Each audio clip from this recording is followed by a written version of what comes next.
48 minutos sobre las 10 de la noche de este 23 de febrero, en el que hemos convocado una mesa de la que forma parte Ernesto Sánchez Pombo. Muy buenas noches. ¿Qué tal? Buenas noches. Pregunta recurrente y te he pedido respuesta muy breve. Hace 35 años, tal día como hoy, ¿qué estabas haciendo? Trabajando en el periódico El Progreso de Lugo, en el momento en que se daba el golpe de Estado. Estaba tomando un café en la cafetería de al lado, salí corriendo a la redacción y salí del periódico a las 5 de la mañana, tengo que decirlo aquí. Acongojadito. Bueno, podrías haber dicho lo otro incluso, que no estamos Sí, en horario infantil. acongojadito salí. Roberto a las Blanco 6 Valdés. 4 de la mañana. Estabas acojonado. Roberto Blanco Valdés, muy buenas noches. Muy Pido buenas la noches. misma concreción. Sí, concreción Hace absoluta. 35 años, a estas horas, ¿qué estabas haciendo? Pues esto nos enteramos de que había habido el golpe de Estado, nos enteramos muy pronto porque en la facultad había dos profesores de la facultad, entonces José Luis Meilán Gil y Perfecto Llebra Martul, que estaban en el Congreso y además una colega, la mujer de uno de ellos, era profesora de la facultad, Carolina Rovira. Y esto con mi colega José Antonio Portero nos bajamos a la radio del coche, hay que ver los tiempos, ¿eh? La única manera de enterarse de lo que pasaba era bajar y escuchar la radio del coche. Me acuerdo un coche que tenía un Super Mirafiori, me acuerdo cómo se fuera. Super Mirafiori. Sí, allí nos bajamos a la radio del coche a escuchar lo que estaba pasando y Bueno, que la radio se escuchó también por lo que se escuchó, Sí, que lo tampoco que se estaba muy escuchó. previsto que se escuchara, sí, ¿no? pero allí bajamos. A la radio. Gonzalo Rodríguez, muy buenas noches, muy buena noite. Boa noite, eu estaba dormindo, a estas horas estaba dormindo, me acostei a hora de sempre, me levantei a hora de sempre, fun ao colexio e debo ser dos poucos españoles que non guardan absolutamente ningún recordo dese día, non ni os recordos que viñeron despois aprendidos, claro. pero non teño As consecuencias que puido ter tido aquelo, non? Xosé Luis Barreiro Rivas, moi boa noite. A estas horas, estamos ás 11 menos 10 da noite, o golpe foi antes, o intento de golpe. Que estabas facendo? A ver, eu cando foi o golpe mismo, estaba preparando o programa do Partido de Alianza Popular para as eleccións autonómicas, estaba na casa escribindo e tiña o transistor posto, estaba escoitando a votación. Estabas escoitando a votación? Estaba escoitando a votación e eu estaba traballando ali nun despachiño que tiña na casa. Entonces, moito antes de que dixeran o que pasaba, deime conta do que sucedía, non?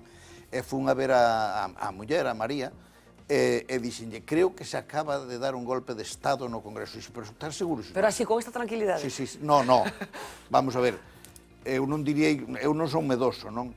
Pero cunha preocupación infinita. Ese día tuve unha preocupación extraordinaria.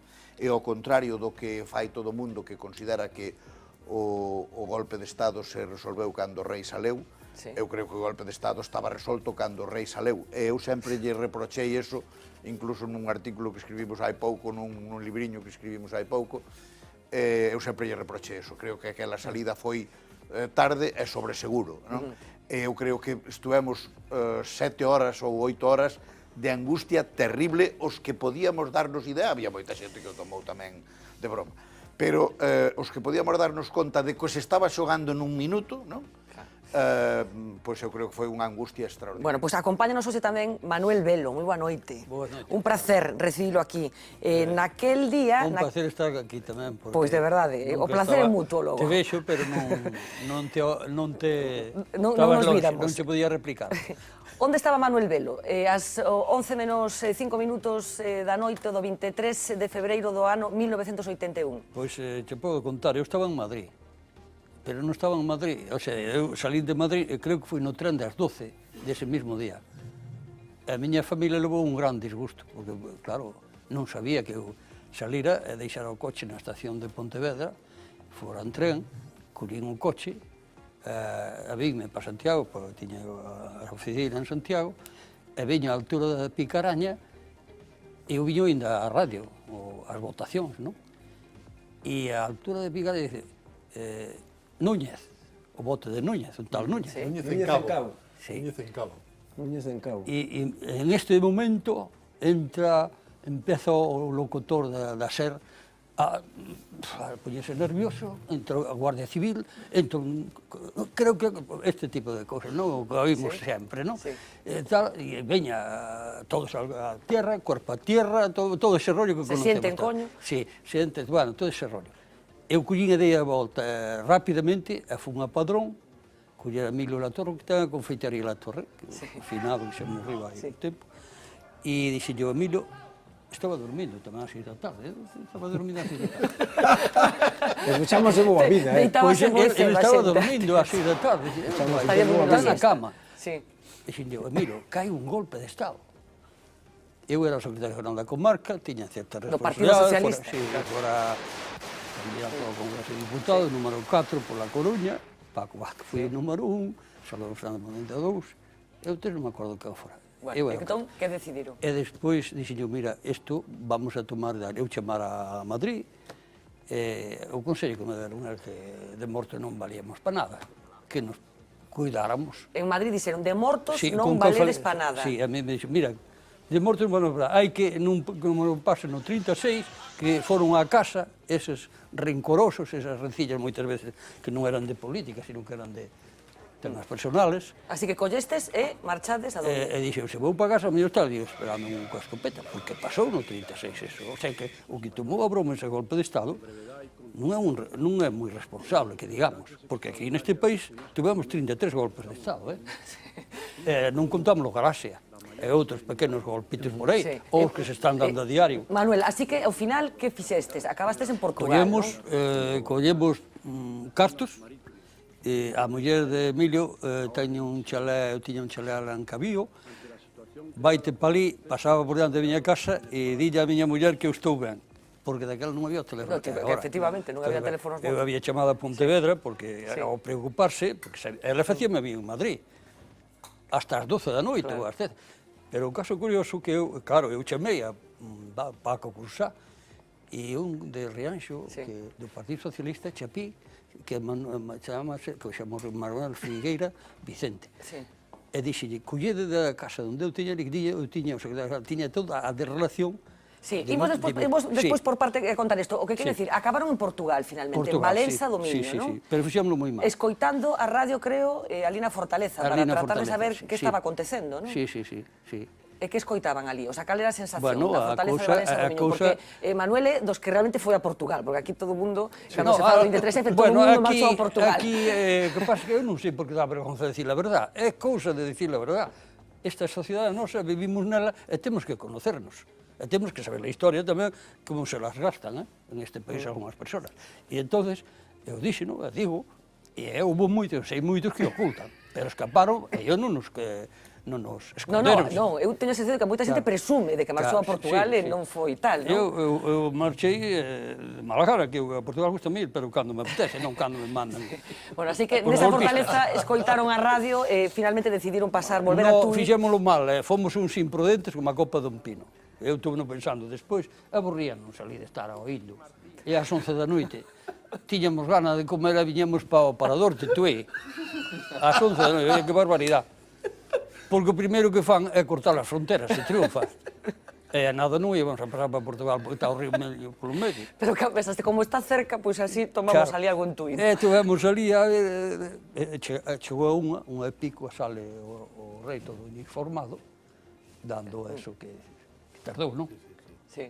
6 Pero- horas, non, máis ou menos, tardou. Pero Tardou Sí, de 6 a 12, 7 horas, sí, 7 horas. 7 horas. Bueno, Manolo, vamos a ir escudriñando que pasou aqueles días e tamén que pasaba nos tempos previos, porque Manuel Velo nestes momentos non está militado xa no Partido Socialista, pero daquela, a finais dos 70, principios dos 80, xa era do Partido Socialista, quero decir que ti 30 anos, tiveches que por construir moito do que despois foi o PSDG, contaron, Sí, sí, facendo sí. visitas por todo o país, sí, e facendo mesmo visitando agrupacións que visitando agora Alemanha para que a SPD... tamén tuvo un, sí. Bueno, despois... Ibas a decir que tuveches que construir moito dos que despois foron destruindo. No, quero decir que estamos falando do primeiro Partido Socialista, pero... Tampouco non sería un error que te equivocaras, Non. que algo estiveran destruindo. Bueno, despois imos falar, como decía, pero imos lembrar ese 23 de febreiro do ano 1981. Esta foi non o minuto, que sería moito, pero o que aconteceu. Moitos o temos clarísimo. Despois imos ver nunha enquisa que aquí hai unha fractura xeracional da xente que ten poucos anos que non saben exactamente que aconteceu aquel día. Uxía. Pues efectivamente vamos a tratar de echar la vista atrás con esas 18 horas que pudieron cambiar nuestra historia. Primero nos situamos. Madrid, 23 de febrero del 81. El Congreso acogía la sesión de investidura de Leopoldo Calvo Sotelo como nuevo presidente del gobierno. Tenía que suceder en el cargo a Adolfo Suárez, que había dimitido tan solo 15 días antes. A las 6 de la tarde comenzaba la votación. El presidente del Congreso, Landelino Lavilla, llama a votar al diputado socialista Manuel Núñez Encabo. Solo habían pasado 23 minutos. Entonces el teniente coronel Antonio Tejero irrumpe en el hemiciclo al frente de un pelotón de 2 centenares de guardias civiles. ¡Quieto todo el mundo! ¡Fuera todo el mundo! ¡Quieto, cuidado!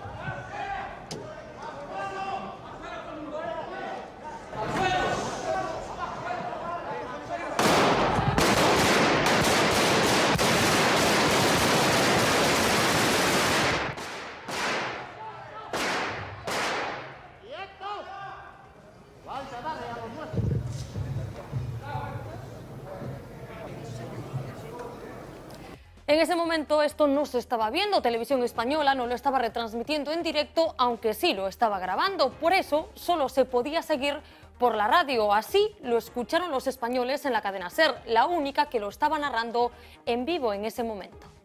En estos momentos hay un disparo. Se ha oído un golpe muy fuerte en la cámara. No sabemos lo que es porque se ven la policía, la Guardia Civil entra en estos momentos en el Congreso de los Diputados. Hay un teniente coronel que con una pistola sube hacia la tribuna. En estos momentos apunta. Es un guardia civil, está apuntando con la pistola, entran más policías, está apuntando al presidente del Congreso de los Diputados con la pistola y vemos cómo, cuidado, la policía. Eran, como decíamos, las 6:23 de aquel 23 de febrero. Eso estaba pasando en la capital, dentro del Congreso de los Diputados. Casi al mismo tiempo, en Valencia, el capitán general de la Tercera Región Militar, Jaime Milans del Bosch, impone el estado de excepción. A las 7 de la tarde se escucha esto por la radio. Todo el personal afecto a los servicios públicos de interés civil quedan militarizados con los deberes y atribuciones que marca la Constitución. 10 minutos más tarde, el coronel de la división acorazada de Brunete y 3 escuadrones ocupan las instalaciones de Televisión Española en Prado del Rey, mientras en el Congreso Tejero ordena la salida del hemiciclo y recluye en diversas dependencias a Suárez, Gutiérrez Mellado, el entonces ministro de Defensa Agustín Rodríguez Sahagún, al secretario general del PSOE Felipe González, a Santiago Carrillo y también al vicesecretario de los socialistas, Alfonso Guerra. Hablamos de las 8 menos 5 de la tarde. En Zarzuela ya habían comenzado las conversaciones. A las 9 de la noche, un comunicado del Ministerio del Interior informa de la constitución de un gobierno provisional. 10 minutos antes de la medianoche, los generales Alfonso Armada y Aramburu Topete llegan al Congreso para entrevistarse con el propio Tejero. Armada quiere erigirse en jefe de un gobierno de concentración nacional, pero no logra convencer a Tejero. 1:14 de la madrugada. Entonces se produce el que para muchos es el momento clave en la sublevación. El rey Juan Carlos I, con uniforme de capitán general, se dirige a los españoles. Ordena que se mantenga el orden constitucional. Lo había grabado ya 5 horas antes. La corona, símbolo de la permanencia y unidad de la patria, no puede tolerar en forma alguna acciones o actitudes de personas que pretendan interrumpir por la fuerza el proceso democrático que la Constitución votada por el pueblo español determinó en su día a través de referéndum. En torno a las 2 de la madrugada, el comandante Ricardo Pardo Zancada llega al Congreso y se suma al golpe con 113 hombres más, pero al mismo tiempo Milans del Bosch retira las tropas y anula el bando. A las 5 de la mañana él mismo se entrega. Lo mismo empiezan a hacer algunos guardias civiles. Arrancan las negociaciones de Tejero con Armada. 11 de la mañana del día 24, frente al Congreso, tiene lugar una multitudinaria concentración. Más de 4.000 personas se reúnen ahí, frente a la Cámara. Al mediodía sale del Congreso el Gobierno, los diputados y los periodistas encerrados. Media hora después, Tejero se entrega tras firmar su rendición.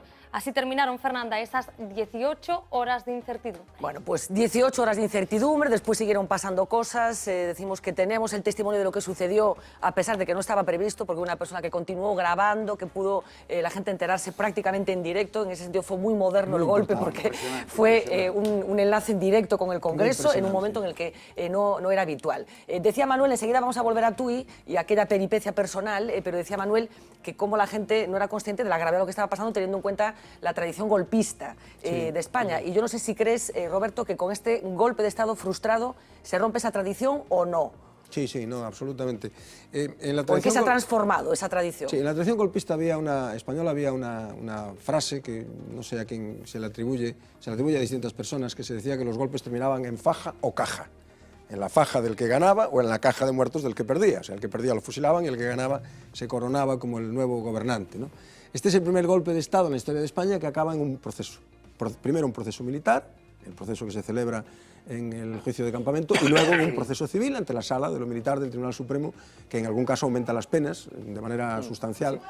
Y yo creo que esto marca un punto de ruptura absoluto. Es decir, es la primera vez en la historia de España en que un golpe de Estado, por lo menos con esa claridad, acaba en un proceso militar y en un proceso civil, en donde los implicados en el golpe son condenados a gravísimas penas de cárcel y además son expulsados del ejército. Que no hay que olvidar que Milans del Bosch, Tejero, Armada, estamos hablando de personas, sobre todo en el caso de Armada y en el caso de Milans, de personas de una larguísima tradición militar, en algunos casos que decía antes se remontan al siglo XVII, siglo XVI, siglo XVII, siglo XVIII, las historias familiares de militares, ¿no? Por lo tanto, yo creo que efectivamente ahí se rompe claramente. Es cierto que luego hay algunas operaciones posteriores, pero claramente yo creo que después del golpe de Estado queda claro, queda manifiesto que se ha terminado, es decir, que ya no hay manera de acabar con la democracia española a través de un golpe de Estado. Finalmente salió reforzada, a pesar de lo que... Estoy convencido que lo que más refuerza la democracia española es el golpe de Estado. Bueno, pues es una frase contundente, Gonzalo. Te pregunto a ti con una cierta distancia generacional, quiero decir, 11 años más o menos tenías en aquel momento. ¿Qué percepción tienes hoy de lo que supuso aquella sonada? ¿Qué influyó en lo que estaba pasando en España? Bueno, eu teña a sensación de ser o inicio de un camiño que non está culminado.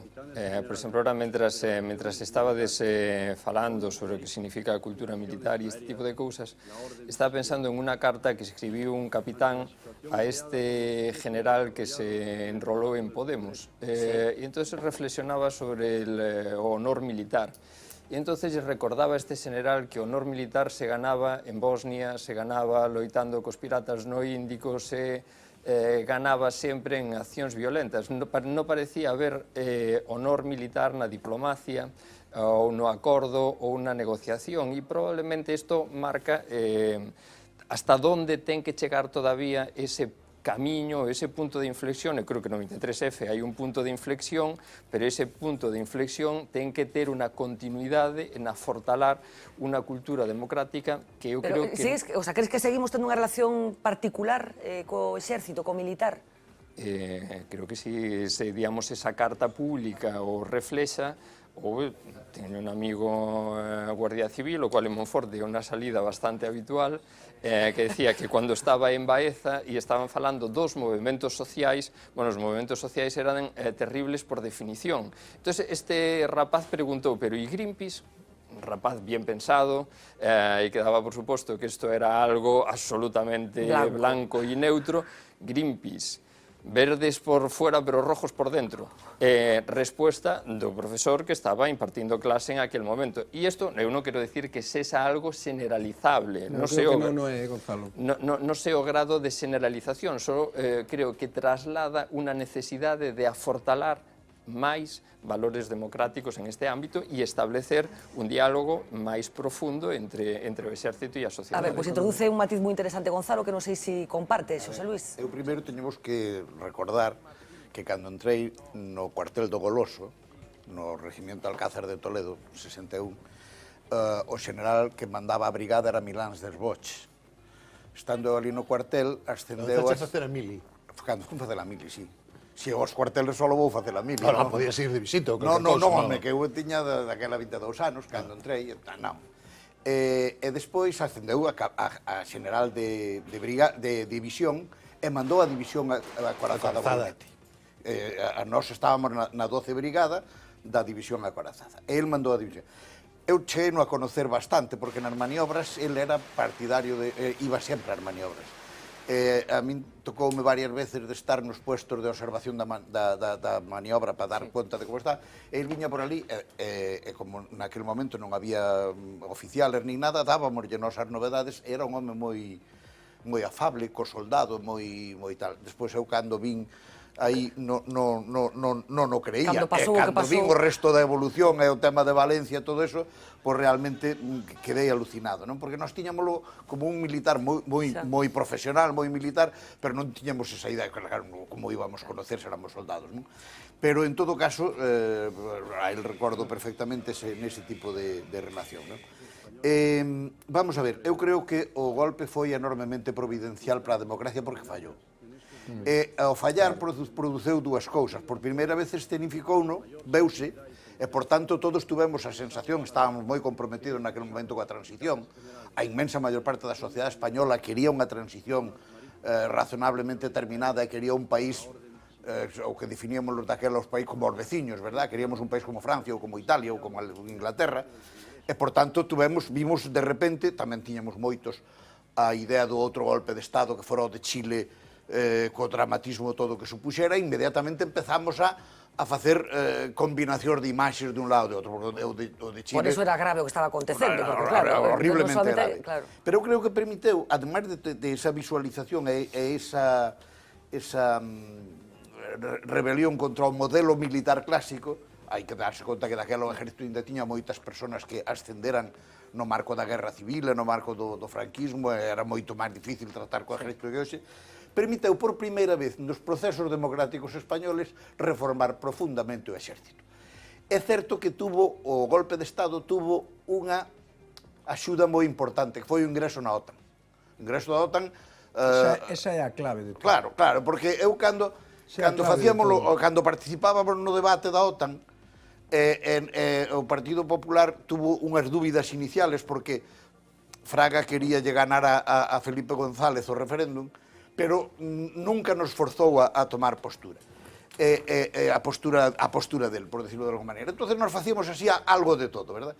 E eu, cando facía os mítines e tal a favor do sí á entrada da OTAN, non estaba pensando na defensa do Occidente, obviamente, estaba pensando en que un exército aillado é un exército peligrosísimo de tratar. Pero eu creo que a combinación das dúas cousas, o 23F e máis a entrada na OTAN, foron as que fixeron a reforma do con respecto, decía a variable que introduce Gonzalo, de que, bueno, a relación, aínda que mellorou dende entón, sigue sin estar normalizada de todo. Non creo eso, non. A ver, eu creo que hoxe a relación da xente, como dirían agora os novos, verdad? Antes decíamos do povo, pero era outra palabra. A relación da xente, o que pensa agora o exército ten unha imaxe extraordinariamente boa. Está na cúspide. Perdigo o exército a ciudadanía ten unha... Sí, no CIS efectivamente aparece como institución. Sí, está no máis alto. No máis alto. Sí, evidentemente. Estaba pensando, estaba falando dos xefes. Non, ten unha imaxe extraordinaria. Eu creo que merecida. Eu creo que neste momento non ten en términos generales ningunha excepción eso reseñable. É dicir, que sempre hai... Eso incluso contrós, porque en España sempre houve antimilitarismo, e agora tamén non hai. Pero non hai, o antimilitarismo non é necesariamente contrario á existencia de un exército que está empeñado en misións importantes, incluída de defensa, se nun momento determinado se necesita. A ver, Ernesto, ti como ves? No, vamos a ver, é que eu creo que agora este exército non ten absolutamente nada que ver co exército que había antes. Agora vemos o exército en misións humanitarias e cosas destas. Pero me interesaba, se me deixas, tres apuntes. Dicía, falaba Xosé Luis Barreiro do afable que era Milán, non? Un compañero noso, que é Xosé Ramón Pousa, foi asistente de Milans del Bosch, me contaba fai pouco tempo. Isto vai acabar como historias dela mil, ya verás. No, pero é que é moi divertido, porque Milans del Bosch me contaba, non fai moito tempo, que compraba todos os días 20 periódicos Alcázar. É dicir, compraba para manter o Alcázar e tal, todos os días tenía unha ordenanza que le dicía 20 Alcázares. Mentalizar. Claro, por patriotismo. Por patriotismo. E despois acababa lendo o País. que era o que compraba poseta, e dicía, le cambio un alcázar, pues non, lea usted el país. No, pero quería decir dúas cousas do golpe de Estado. O sea, este golpe de Estado se produce porque hai unha neglixencia evidente na Operación Galaxia, que é unha operación anterior, previa, donde está Tejero e está Inestrillas, el comandante Inestrillas, que despois mata a ETA, e donde Tejero prácticamente sale con las manos limpias e nada máis salir prepara el golpe de Estado. E despois hai unha cousa que a mí sí que me sorprende moito e que non quería que pasase este debate sin falar dela, que é que 35 anos despois todavía non coñecemos a trama civil. Aí hai unha trama civil que todavía non se descubriu, ni se vai descubrir probablemente nunca hasta que se descalifiquen os papeles. Dese momentillo, Roberto, porque quería rematar un pouco a conexión con Uxía establecendo unha comparación. Estamos falando de hai 35 anos e queríamos introducir un pequeno apunte, nada máis, de como era España en 1981, as grandes cifras, as cousas que acontecían na sociedade e como é España hoxe no ano 2016. Uxía, contanos. Pues efectivamente vamos a comparar rápidamente esa España de aquel 23 de febrero de 1981 con la de hoy, con la de España del 23 de febrero de 2016. Comenzamos con algunos datos básicos, porque entonces, en el 81, vivían en nuestro país menos de 38 millones de personas. En las crónicas de demografía de la época hablaban de una población relativamente envejecida. Decían, el 10% de los españoles pasaban de los 65 años. Ahora mismo el censo supera los 46 millones y medio de habitantes. Los de ese grupo de edad de más de 65 representan casi el 19%. Era un año en el que España vivía una profunda crisis económica, altas tasas de inflación y de desempleo. Había 2 millones de parados, un 14%. En estos momentos ese porcentaje es del 21%. En cuanto al paro juvenil, ya era elevado. Fíjense, hablamos de 3 de cada 10 menores de 25 años en paro en ese año, en el 81. Ahora son el 46%. El salario mínimo, pues estaba entonces en 25.000 pesetas, 153 euros de los de hoy en día. Los tipos de interés marcaban el 17%. Curioso que ahora mismo, en el mes de febrero, el Euribor ha bajado del 0. ¿Saben cuánto costaba un Seat Panda en el 81? Pues 90.000 pesetas. Un piso en el Paseo de la Castellana, por ejemplo, se podía comprar por unos 5 millones de pesetas, 31.500 euros. Hoy esa misma vivienda supera el millón. Otro medidor muy revelador de cómo es la sociedad española del 81 es el de la cultura popular. Por ejemplo, ¿qué película iban a ver en masa los españoles el año del golpe de Estado al cine? Tan solo una pista, Steven Spielberg estaba en su máximo apogeo.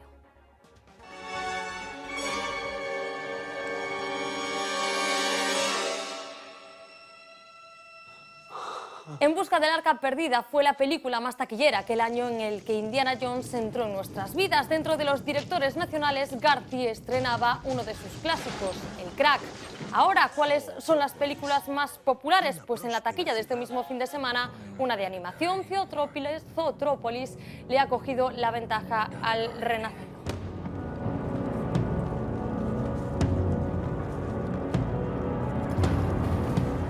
Esto en cuanto a cine. Y en cuanto a música, pues el 21 de febrero del 81, 2 días antes del golpe, vamos a escuchar la canción que coronaba el ranking de los 40 principales en España. A continuación verán y escucharán también la que lidera ese mismo ranking hoy mismo.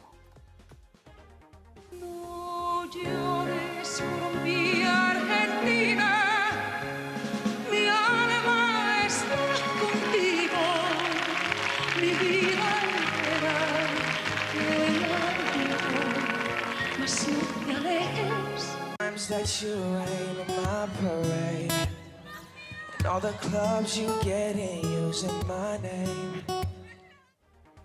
En la tele, además de no perder detalle de las noticias que ocurrieron en aquel agitado año, las series también fueron las grandes protagonistas.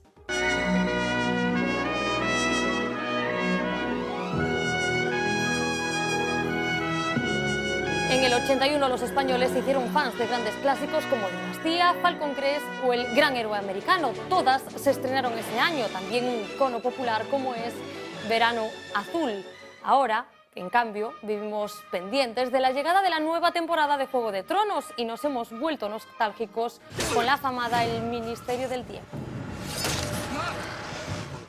Tenemos rodada la muerte del Cid. Rodrigo Díaz de Vivar me llaman. Y por último hablamos de anuncios, de lo que consumimos, porque también nos describen como sociedad. Hemos querido fijarnos en lo que era lo último en el 81 en nuevas tecnologías. No se lo pierdan, por esto suspiraban las familias españolas. El contraste con la actualidad también llama la atención.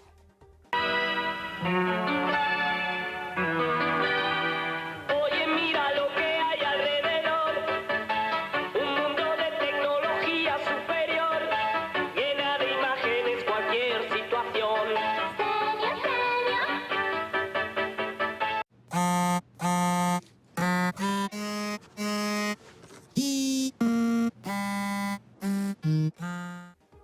Bueno, solo una pequeña pincelada de cómo hemos cambiado. Podríamos meternos aquí y dedicarle horas a las comparaciones. Bueno, Manuel, le habíamos dejado en Tui, aquella noche del 23 de febrero, Sí. Que finalmente, ¿qué pasó? ¿Se quedaron allí hasta que Bueno, decidieron que no había viñamos peligro? a dormir, como dixen, ás 11 ao parador, e despois, como a cousa aínda non había rematado, porque volvemos para Tui, e terminou ás 11 da mañá, máis ou menos. Despois xa viñamos para aquí.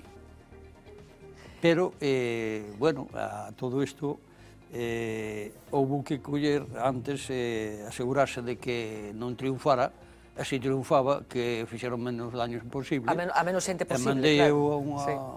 un Paco Cruzá, Sí. a recoller a carpeta, e enterrouse na Unha carpeta cas fichas dos socialistas, digamos. As fichas non, a relación do... A relación da xente deles, porque que estaba... se escollen e aí fan daño, E entonces, pois, resulta que son moi brutos este tipo de xente, non? E entonces, non hai con que falar, aí non tens ni dereito a falar.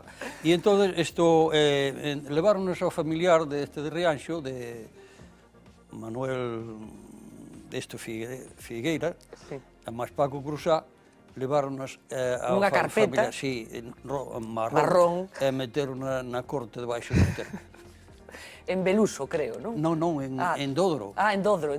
E meteron ali na sí, corte claro, aquela carpeta para que non... Se triunfaba a cousa, pois quedaba ali, poste. Claro, pero recuperouse esa carpeta ou ali Sí, quedou? recuperouse. Bueno, pois non sei se a conserva, porque é Despois un cunable auténtico. Despois tuve outra vez. Non estaba moi manchada, debía ser... Ainda non había... Metería debaixo do toxo do que... Manuel, pasou moito medo nese momento no que deciden marchar a Portugal, que decide deixar a muller cos fillos, que enseguida imos falar, por certo, dos fillos de Manuel. Bueno, como ese proceso, o sea, que iba pasando polas vosas cabezas, tendo en conta que estabades emprendendo unha viaxe que o mellor remataba en México. Moi preocupada porque ela non sabía por onde andaba eu.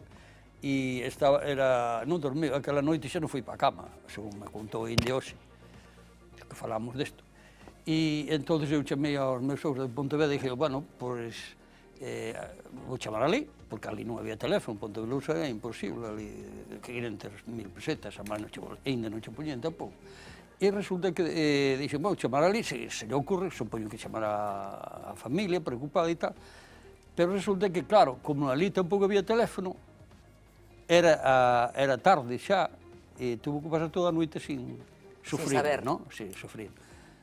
Eu tamén me fallou aí o que tiña que darlle o recado de que eu estaba ben, que lle dixera que pasaba que eu estaba ben. E iso podía ayudar ás 7 da tarde, ás 6:30, porque iban para lá. E eu, deber non olvidarse, non lle dea. E iso lle houbera aferrado, pois, un disgusto. Horas complicadas. Eu non tiña moito medo, Pero vostede estaba mentalizado para, por exemplo, ter que marchar a México, como acontecera no ano 36? No, pero...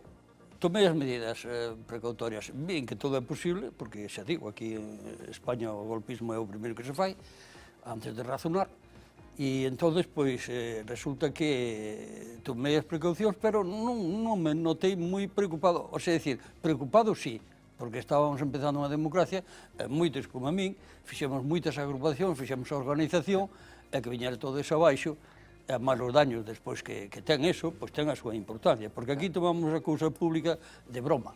Aquí parece ser que faise todo solo ou deixamos que o faja xente que moitas veces non está nin a demócrata. Este é un problema que temos ainda hoxe. Estes días que están facendo os pactos, para min, con todos os respetos, non se están portando con... Cada partido ten o seu proxecto. Hai uns que teñen uns, outros teñen outros, e como nadie ten maioría, teñen que falar. teñen que falar, e non teñen que andar xogando así a través de Manuel, imos ver isto porque decía, bueno, afectou de algún xeito a toda a familia, teño aquí uns folios que trouxo Manuel, que creo que podemos ver, porque os acabamos de escanear, porque Manuel é o pai de Fran Velo, que os seguidores de os herdeiros da Cruz sabirán de quen estamos falando, porque é un dos integrantes deste grupo mítico. Fran, daquela tiña cantos anos? 6 anos. 6 anos, fixo nos días seguintes ao 23F unha serie de debuxos nos que el tratou de resumir o que el entendía que estaba acontecendo. Non sei, compañeros, se temos, aínda non temos esos, bueno, pois imos, en canto estén avisádeme para velos, porque moi chamativo, moi interesante como ese rapaz de 6 anos entendeu que estaban sucedendo determinadas cousas, non? Con xente dicindo como menos mal, etcétera, etcétera, etcétera. Eu espero que esta generación do meu fillo, os máis xa fixemos o que podemos, e a generación do meu fillo, todos da súa edad, que entenden ben que neste país houve golpes de Estado e que isto... E non hai tanto tempo, non? Non hai tanto tempo. Entonces, que non tomen a lixeira, porque a paz e a convivencia e a democracia de momento é o menos malo, entonces hai que defendela. Manuel, cando empezou a militar vostede no Partido Socialista? Porque falamos de o principio dos principios. O 1 de maio de 1977. 77, 2 anos escasos despois de que morrera Francisco Franco. Tuve de prensa, secretario de prensa e propaganda con Modesto Seara, fui o primeiro secretario general que hubo en Galicia. Despois, máis tarde, tuve con Paco Vázquez, que sustituiu o secretario general que era Antolín Sánchez Pecedo, tuve tamén de secretario de prensa e propaganda, e daquela facíamos agrupación, a xente daquela traballaba. Claro, tiña que construir o seu partido en Galicia, non había, cada un poñía o seu coche. Estivera un tempo en Alemanha, convidado polo SPD, para saber un pouco como funcionaba aquilo da socialdemocracia. En Alemania 8 días curioseando, despois volvín outros 15. Como estaban organizados alá. Me chamou moita atención que nas fábricas os traballadores estaban ali, traballadores como aquí, sacaban, poñían o buzo, poñíanse guapos, e iban aos teatros, aos conciertos de música. Os obreros, claro. Sí, tiñan o seu Mercedes, e dixen, bueno, pois este é o sistema que me gusta a min. E resulta que eu tiña un Mercedes, porque viaxaba moito, e daquela, hoxe sí, calquer coche, por moi pequeniño que sea, de gasoil, vai de maravilla, pero daquela non había aquí, había un Dojedar, grandísimo como un mundo, facía máis ruido que outro tanto. Un Mercedes que creo que ademais tiña un color bastante chamativo, non? Se o fixen a propósito porque non o comprei para presumir, aunque me gustaba telo, para como decirlo, pero o coche cada vez tiña cristales tintados, asientos de cuero, bueno, todo. Amarillo. De que color era? Amarillo. Amarillo. Aí fuches valiente. E cando o coche daquela, había un Mercedes por ali cada 3 meses, o coche rodeado de xente. Claro, chocaba moito para un socialista. Conta unha historia por aí que non existe. Ai, pero a ver cal é a historia, porque a mí dixeronme que algo deso houbera. Aquí na Coruña, creo que foi na Coruña, de Paco Vázquez, pero bueno, se non é ver o é ben trovato. Como foi a cousa, Manuel? Facendo a agrupación de C, falamos, sí, estaba Paco, estábamos varios ali, e eu falei, e parece que convencín tanto, eu conto, eso é o que conta. Parece que convencín tanto... Falado de que a burguesía era unha cousa moi mala. Os traballadores e tal, e cando saliron dali, viron un Mercedes e empezaron a patadas con ele. E eu que tamén lles dei, non é verdade? E o Mercedes era o seu, claro. O Mercedes era o Mercedes de Manuel Velo. Pero isto é unha metáfora que non está mal. Pero eu cando dicía, a cuestión estaba que o sistema tamén tuvo en Marsella, con que era secretario, Lucián Castelá, profesor catedrático na Universidade de Provenza, e era secretario general de la UNESCO, estuvo alá vendo como estaban os socialistas por ali, e eu, claro, vim pa aquí e había uns compañeros que sempre pedían as eleccións, era por culpa de Franqueira. Entón, eu chegou un momento que... Iso sempre por culpa de alguén. Agora faltar.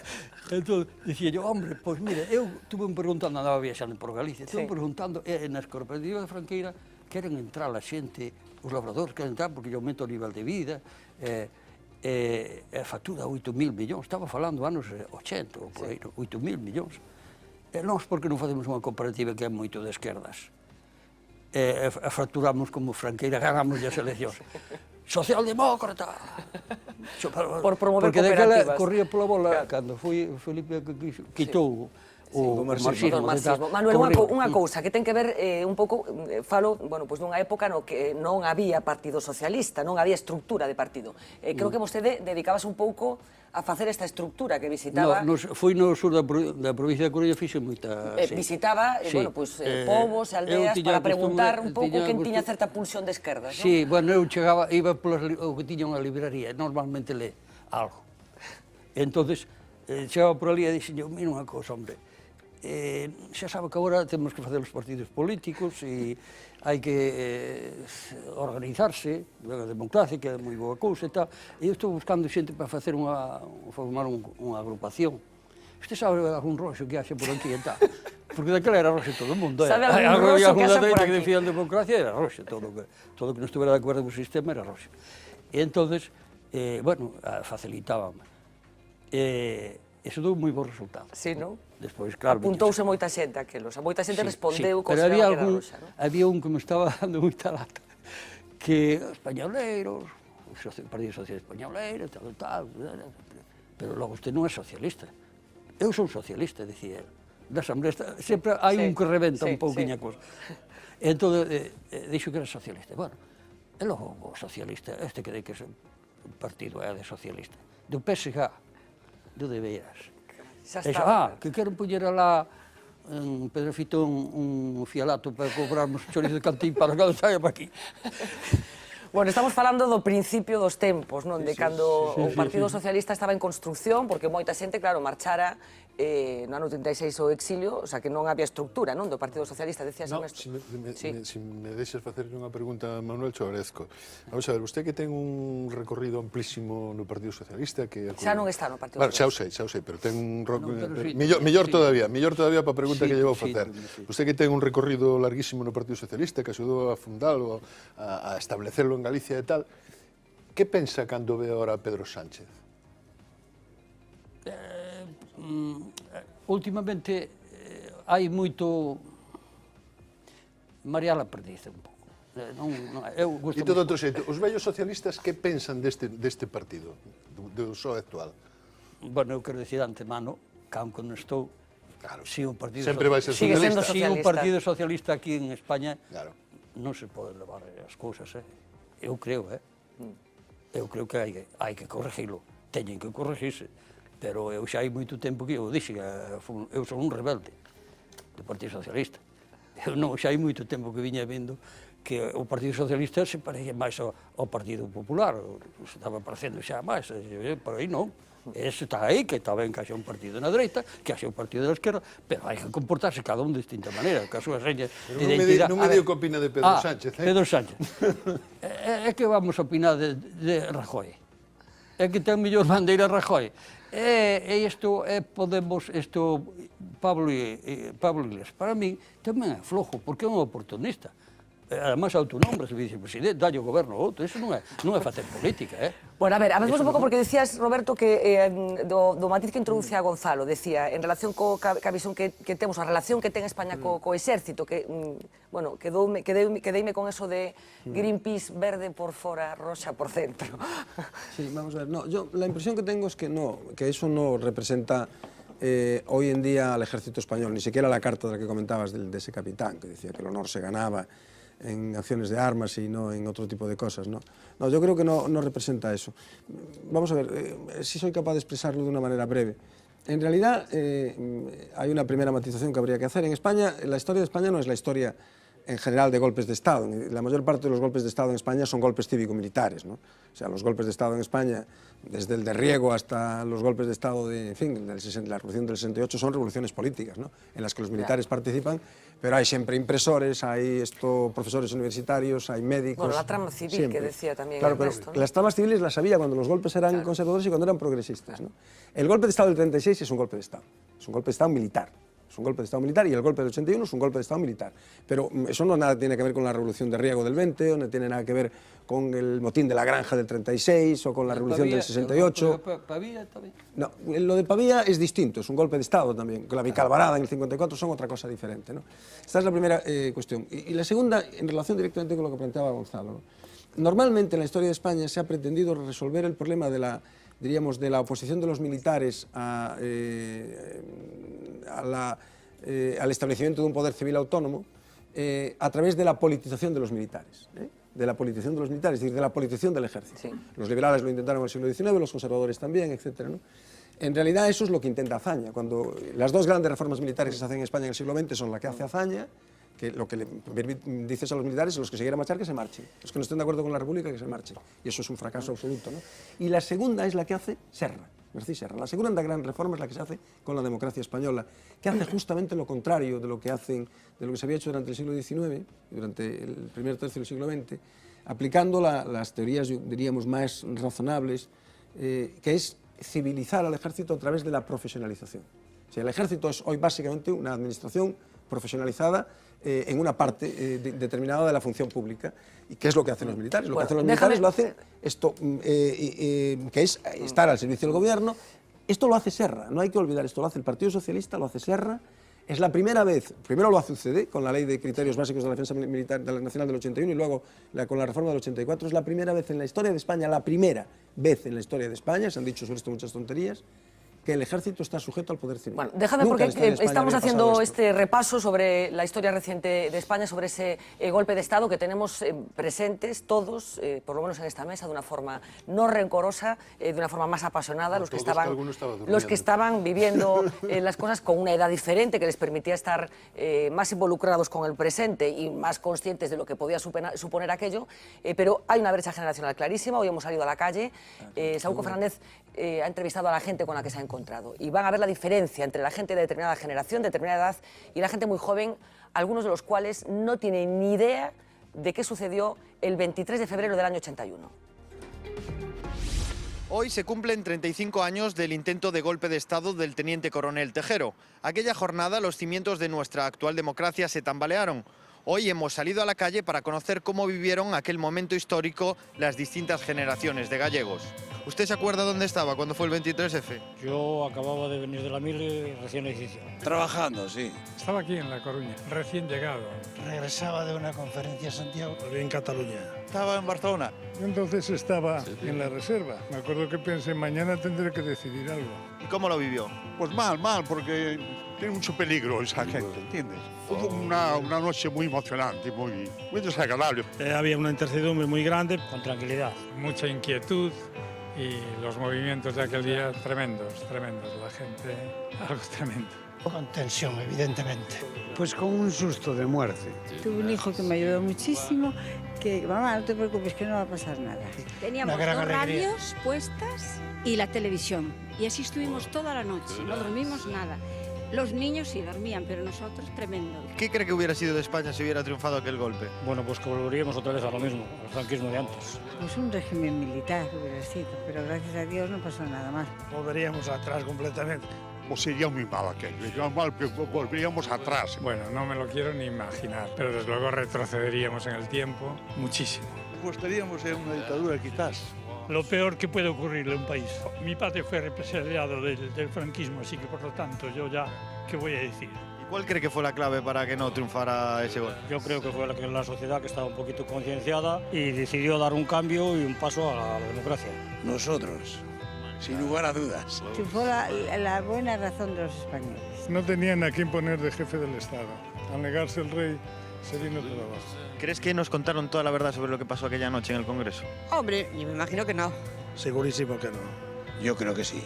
No tiene objeto mentir. Las imágenes ahí están. Seguro que no. No sé qué es lo que han ocultado, pero seguro que no. Vamos, yo creo que ahí hay que contar más cosas. ¿Cómo prepararon el golpe? Eso es lo que nunca llegaremos a saber. Hombre, toda puede que no. Evidentemente no, eso no se lo cree nadie. Quizás no. Nunca supimos lo que había pasado de verdad. Hoy es 23F. ¿Sabéis lo que pasó el 23F?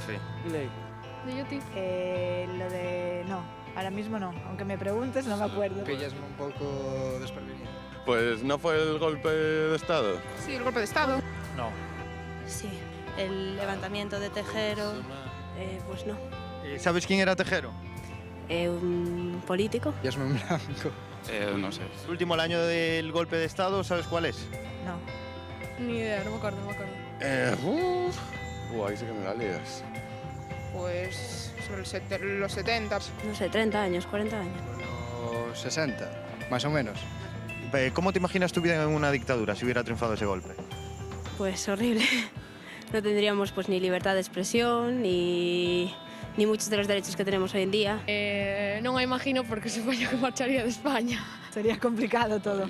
Depende de quién la viva, ¿no? Porque, por ejemplo, para mis padres creo que vivieron una dictadura y no les pareció tan mal. Pues no lo sé, pero muy diferente. Supongo que continuaríamos la línea de Franco, años 70, mucha represión.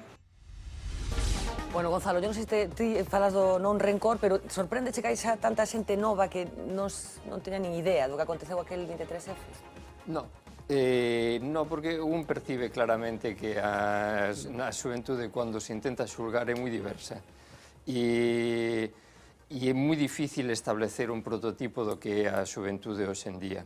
E a mí me chama a atención, por exemplo, cando vas pola rúa e falan de calquera cousa e de repente dicen, eso yo non lo sé, como calquera outra, como si eso fora unha ofensa sabelo, algo que te mancha saber calquera cousa. Entón, hai unha parte da xuventude que vai por aí e outra que é moi apasionada e moi comprometida. Non, é que me chama a atención porque estamos falando do corazón da transición, digamos, unha época que se está vendo como comparación nestes momentos, non? Solo a mí o que me preocupa, en realidade, non me preocupa tanto o dato histórico do 23F, me preocupa ese dato como expresión de que idea teñen realmente de que é a democracia. É dicir, a pregunta para mí importante non é que pasou o 23F, sino que pensamos que é a democracia no século XXI e cuáles son os factores que condicionan a democracia no século XXI. Por exemplo, podemos escandalizarnos de eso y decir todos os días los mercados opinan de la reforma laboral que no sé qué, y non nos produce ningún rubor, e dices tú, pero votamos, que idea temos sobre a capacidade de influir ou a posibilidade de influir dos mercados na democracia? A ver, brevemente, por favor, porque temos que rematar Yo esto. estoy casi convencido que si a los italianos se les pregunta ahora, a los chavales italianos, qué pasó con las Brigadas Rojas y con el asesinato de Aldo Moro, la mayor parte de los chavales no sabrían contestar. Y el asesinato de Aldo Moro fue un acontecimiento nuclear en la historia política italiana. Es decir, marcó un punto de inflexión en la historia política italiana, rompió la política del compromiso histórico, fue terrible, ¿no? Y yo estoy convencido que los chavales no lo saben, porque es que a veces perdemos la perspectiva. A mí, yo coincido absolutamente con Gonzalo, a mí no me llama nada la atención. Es más, me llama la atención que se siga hablando, por ejemplo, de la guerra civil con la pasión con la que a veces se habla, teniendo en cuenta que han pasado 70 años desde el final de la guerra civil. 70 años. No, 80, miento. Sí. 80, desde el inicio de la guerra civil, 36, 16, 80 años. Llama la atención, es que 80 años es el tiempo que pasa entre las Cortes de 1812 y casi la crisis del 98. Bueno, pero estamos en una época distinta y no vamos a tener tiempo de ponerlo, pero hoy Tejero ha sido uno de los grandes personajes de Twitter. Twitter hoy ha deglutido también el aniversario. Y quería concluir esta parte del programa de hoy con esos dibujos de Fran Velo, o fillo do noso convidado desta noite. A ver, non vai ter moita calidade porque está feito cun lápiz finiño. Ten 35 anos.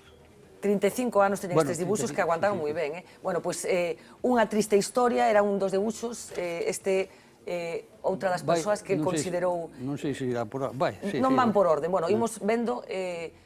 Bueno, que pintou o seu fillo? El pintou, como viu el o golpe, foi pintando, evolucionando. O sea que, por exemplo, ten algunhas frases por aquí. Isto é a mesa do Congreso, aquí está o outro facendo e tal.